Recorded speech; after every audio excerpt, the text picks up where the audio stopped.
Papa mummy के लिए best gift कारवा मिनी।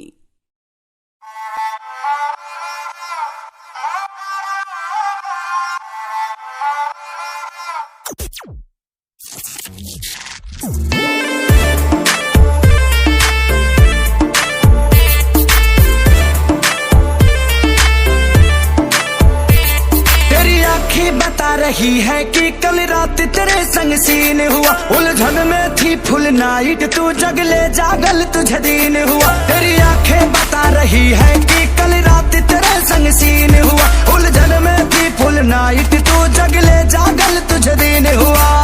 तुझको बताऊं कैसे छुआ पिया रे ऐसे, आँखों आँखों में सतानी हो गई।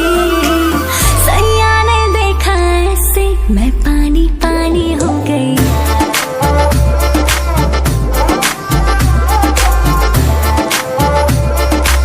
मैं पानी पानी हो गई।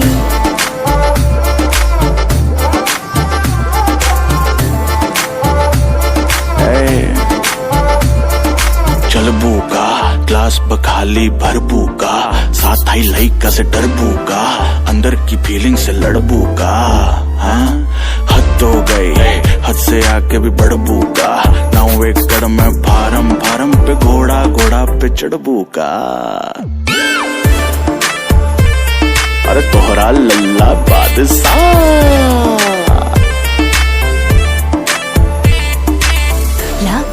लाज कैसे हम बोले, राज के बात कैसे हम खोले।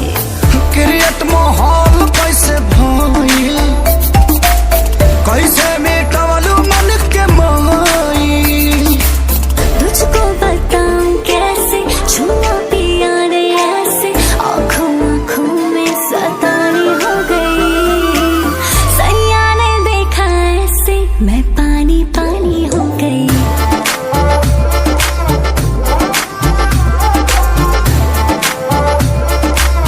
मैं पानी पानी हो गई।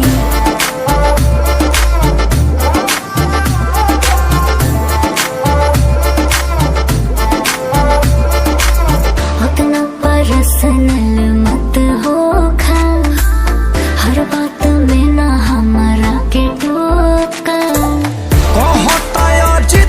सारी शुभम के आई कहिया बारी।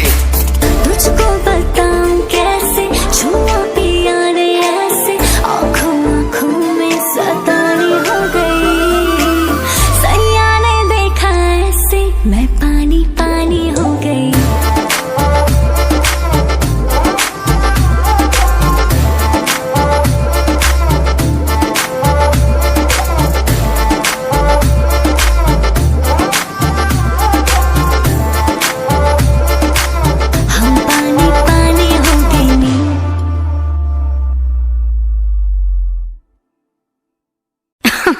अरे पूरा इंडिया हिली बाबू, खाली तू देखत जा।